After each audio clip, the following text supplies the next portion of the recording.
नमस्कार। ABN news में आपका बहुत बहुत स्वागत और मैं हूं सुरेश झा। कोरोना की दूसरी लहर में जिस तरीके से लोग बेमौत मारे गए उसका आंकड़ा तो हमारे पास है। चाहे पुलिस का आंकड़ा हो, चाहे सफाई कर्मचारी का आंकड़ा हो, चाहे फ्रंट लाइन को जो कहते हैं हॉस्पिटल से जुड़े जो कर्मचारी हो, डॉक्टर का आंकड़ा हो, ये तमाम आंकड़े हैं। लेकिन आज हम आपको जो एक आंकड़ा बताने जा रहे हैं शायद वो आपके जहन में भी नहीं होगा और शायद वो अगर होगा भी तो उससे कोई ताल्लुक भी नहीं रखता होगा। हम बात करें रेलवे की। कोरोना की दूसरी लहर में करीब 9,000 रेलवे के कर्मचारी बेमौत मारे गए, यानी कोरोना से मारे गए, जिनका कहीं पर भी कोई नामो निशान नहीं है, ना ही कोई सरकारी आंकड़ा है। क्योंकि पुलिस के या सफाई कर्मचारी या डॉक्टर जो मरते थे उनको सरकारी तरफ से यानी दिल्ली सरकार की तरफ से 1 करोड़ रुपए की धनराशि यानी मुआवजा राशि दी जाती थी। लेकिन इन रेलवे कर्मचारियों को अभी तक सरकारी तरफ से कुछ भी नहीं मुआवजा दिया गया। खैर, जब उनका नाम ही नहीं आया, जब उनकी मौत के लेके कोई शोक ही व्यक्त नहीं किया गया, तो उनको आखिर मुआवजा मिले तो मिले कैसे। तो आज इसी विषय पर हमारे साथ बातचीत करने के लिए मौजूद हैं उत्तरी रेलवे मजदूर यूनियन के प्रेसिडेंट हैं एहसन मलिक। इनसे बातचीत करते हैं। मलिक साहब, बड़ा ही दुखद बात है कि कोरोना की दूसरी लहर में करीब 9,000 रेलवे कर्मचारी मारे गए, उनमें कुछ फैमिली वाले भी होंगे।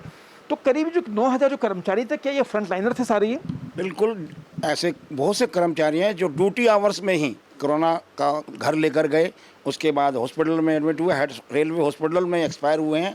मैं उनका भी जिक्र कर रहा हूं, जो कर्मचारी ड्यूटी से आए, कोरोना काल घर पर कोरोना दे गए, वह ड्यूटी पर ही हैं। उनके परिवार के माता, उनके पिता, उनके कोई और परिवार के सदस्य कोई ना कोई कोरोना काल में दुर्घटना हो गई, मृत्यु हो गया। कर्मचारी अपनी गाड़ी ही चलाता रहा।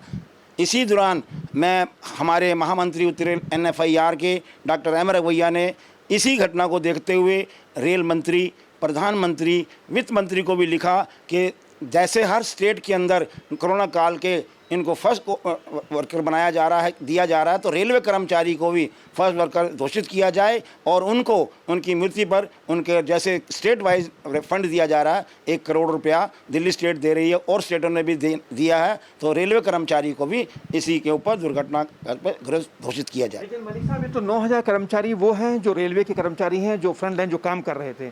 इसके अलावा उनके फैमिली वाले भी हों। करीब कितने लोगों की मौत हुई होगी रेलवे कर्मचारियों के अलावा जो उनके फैमिली मेंबर्स थे? रेलवे कर्मचारियों की संख्या अभी हमारे अकाउंट में जो आपने बताई 9,000 है, मैं कहता हूँ ये 9,000 से भी अधिक है।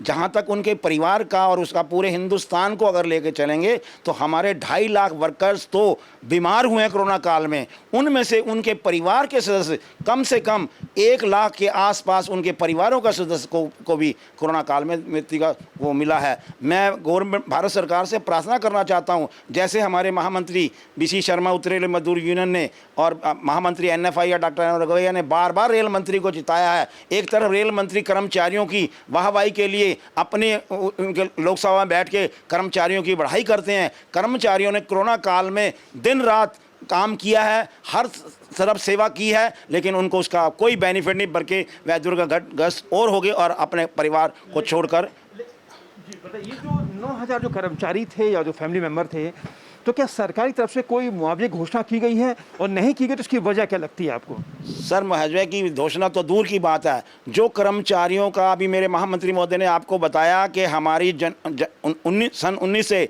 का जो DA था, 19 से लेकर वह DA भी अभी तक नहीं दिया। हमारे महामंत्री NFIR ने और डॉक्टर रवैया जी ने और हमारे महामंत्री ने रेलवे को बार बार कहा है कि हमारे इन कर्मचारियों के लिए कोई ना कोई फर्स्ट लाइन घोषित किया जाए और उनको कोई ना कोई बेनिफिट जो गवर्नमेंट देती है उसको। हमारे महामंत्री ने 50 लाख रुपया डिमांड भी करी है कि कर्मचारी के परिवार को 50 लाख रुपया दिया जाए।